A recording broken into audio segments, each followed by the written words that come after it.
Kant escreve a sua obra Crítica da Faculdade de Julgar em 1790. Um dos objetivos centrais da terceira crítica de Kant é encontrar um meio termo entre o mundo numênico da liberdade transcendental, constituída pela razão em seu uso prático, e o mundo natural da necessidade mecânica, constituído pelo entendimento. Meio termo este que permitiria aprender no mundo os efeitos da liberdade. Este meio termo Kant irá encontrar no conceito de finalidade, conceito privilegiado numa faculdade de julgar, intermediário entre razão e entendimento. A harmonia presente no que nos surpreende por sua beleza ou nos seres humanos e que parece obedecer a uma vontade, parece estabelecer uma ponte entre o mundo físico e o mundo numenal, ou seja, o mundo numênico, o mundo da coisa em si. De uma maneira ampla, Kant assume alguns dos principais debates e inovações do século. O nascimento da estética como reflexão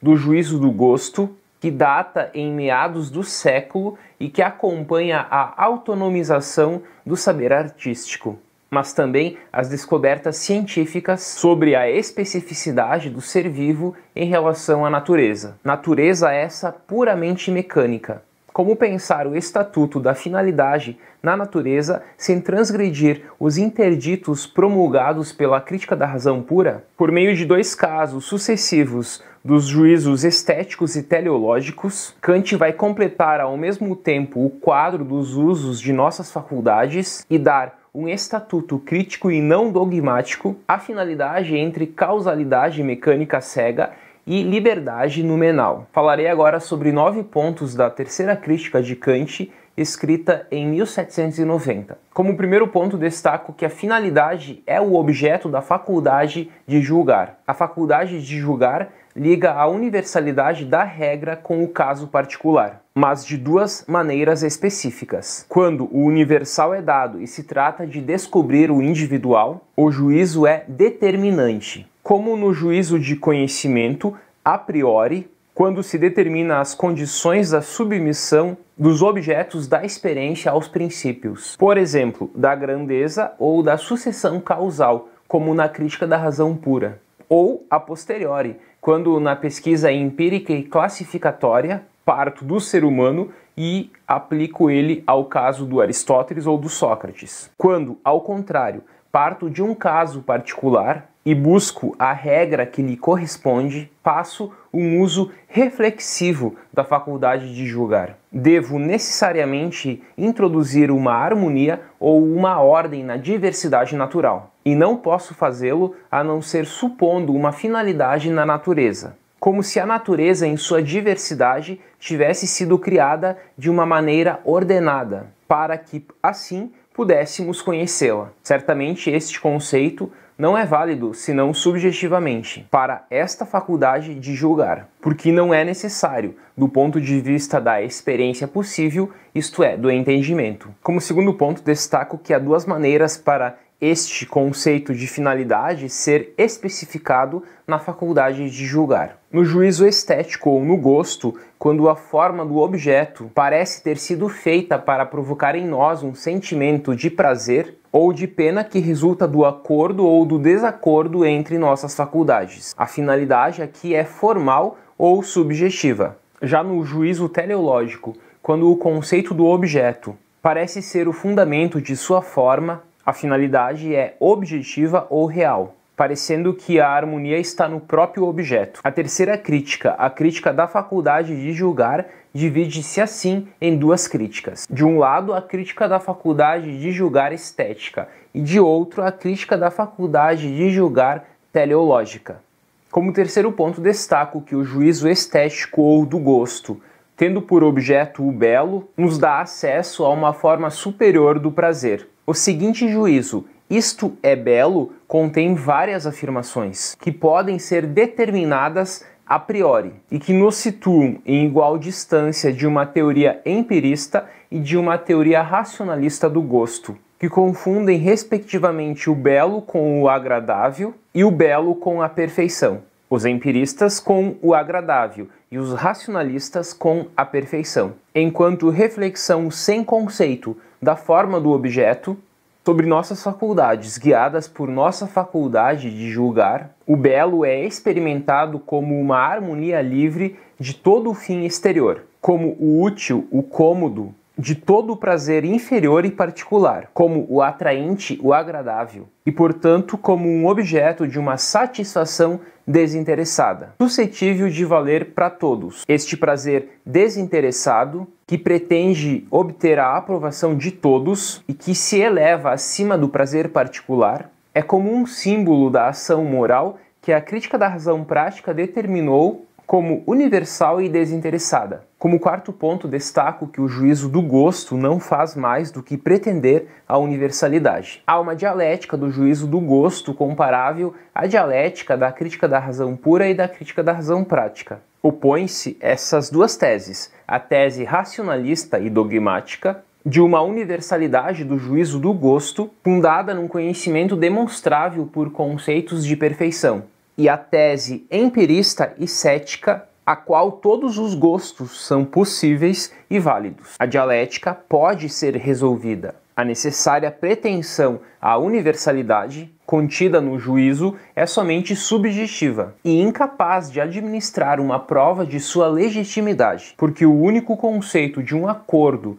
da forma do objeto, com nossas faculdades, não permite dar nenhuma prova da beleza deste objeto. Como quinto ponto, destaco que o criador do objeto belo é necessariamente um gênio. A forma de um juízo sem conceito permite também determinar a natureza do gênio artístico. Concepção essa quase romântica, que não pode possuir uma regra do que ele faz, mas a inventa ou a cria. O pensamento de um artista genial, criador original de um mundo e não um artesão obrigado à imitação de um modelo tradicional, abre o caminho a todo um discurso moderno sobre a arte. Como sexto ponto, destaco que o juízo sobre o sublime nos liga à infinitude da razão e à superioridade do nosso destino moral. O juízo, isto é sublime, difere sobre o juízo do belo, uma vez que aqui o objeto, pela infinitude de sua grandeza, uma pirâmide, por exemplo, ou mesmo de seu poder, uma tempestade, por exemplo, sublime matemática na pirâmide e sublime dinâmica na tempestade, se reflete na nossa faculdade de julgar, provocando nela um sentimento quase simultâneo de dor e prazer. Dor porque a diferença do que se passa no juízo sobre o belo, aqui a imaginação é forçada a experimentar os seus limites. Prazer porque esta mesma infinitude parece uma apresentação de uma ideia da razão. Apresentação que nos lembra como um clarão nosso destino moral, nossa pertença ao mesmo tempo no mundo da razão teórica e também no mundo da razão prática. Como sétimo ponto, destaco que o juízo teleológico tem por objeto a finalidade nos seres naturais organizados. Como explicar a harmonia auto-organizadora que se manifesta nos seres vivos, sem fazer referência a um autor inteligente da natureza, o que nos proíbe a crítica da razão pura, enquanto que a visão filosófica mecanicista tenta poder explicar seres organizados como se eles fossem seres artificiais, como um relógio, por exemplo, como se o universo fosse uma vasta relojoaria. Então a visão mecanicista aqui vê o mundo por meio desse viés onde tudo é comparável a uma máquina, como na metáfora do relógio. Kant aqui sublinha a irredutibilidade do ser vivo a este modelo. Diferentemente do relógio, o ser vivo parece poder reproduzir-se a si mesmo, reparar-se a si mesmo, como se o todo e a parte estivessem num vínculo de implicação causal, recíproca e intencional, e não fossem apenas o produto de um jogo de causas cegas. É preciso assim evitar a solução estritamente mecanicista. É preciso supor a ideia de um fim natural, e que só ele pode explicar as especificidades observáveis nos seres organizados. Esta ideia de fim natural é apenas uma ideia reguladora da faculdade de julgar, e não uma ideia constitutiva do entendimento.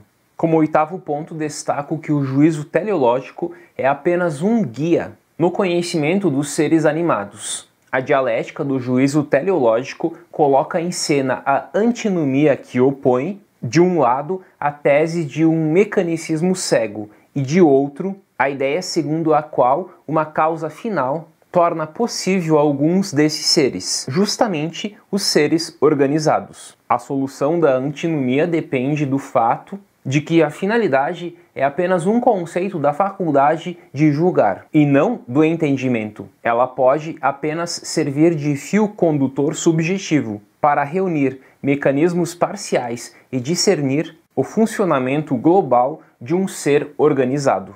Como nono e último ponto, destaco que é preciso distinguir este uso cognitivo da finalidade objetiva interna em cada ser organizado com a finalidade externa que liga as diferentes partes da natureza tomada como um todo. Parece que os seres organizados foram feitos como se fossem fim e meio para com os outros. Só o ser humano e o seu desenvolvimento como um ser de cultura, dotado de um valor moral absoluto, pode aparecer como o fim último da natureza, justificando assim uma teleologia da história humana, cumprindo-se no desenvolvimento da humanidade do ser humano. Em suma, apresentei neste vídeo apenas 9 pontos presentes na obra Crítica da Faculdade de Julgar, de 1790 de Kant. Até mais!